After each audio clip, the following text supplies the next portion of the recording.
اگر ایک خاتون گھر سے باہر نکلے خوشبو کا استعمال نہ کرے کہ وہ خوشبو کسی غیر محرم کو پہنچے اور اس کی توجہ اس کی طرف. اسی طرح وہ اگر جوتے پہن رہی ہے، شوز استعمال کر رہی ہے، چپل استعمال کر رہی ہے، تو اس کا چلنے کا انداز بھی قرآن نے بیان کیا اس حد تک کہ اس میں اتنی آواز نہ ابھرے کہ اگر سامنے چلنے والا جو ہے، یہ ساتھ چلنے والا جو ہے، وہ اس آواز سے اس کی طرف مائل ہو. اور اس کے اندر جتنی بھی آپ سمجھ لیں کہ جو آج کل کی جو بڑی ہیلز ہیں، یہ ساری چیزیں ایسی ہیں. میں بڑی باتیں نہیں کر رہا ہوں جو بے دینوں میں ہیں، لبرلز میں ہیں، سیکولرز میں ہیں. میں ان کی بات کر رہا ہوں جو دینداروں کے اندر موجود ہے. لہذا بچیوں کے لباس کا بڑا گہرا تعلق ہے.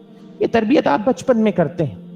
اسکارف کی تعلیم دینا، جیسے ہی بچیاں جب بلوغت کی حد میں داخل ہونے لگیں ان کو عبایا پہنانا. یہ تربیت اگر بچپن میں ہو گئی نا، بلوغت کے بعد یا آگے والی عمر کے اندر فتنے میں مبتلا ہونا اس کا امکان کم ہو جاتا ہے.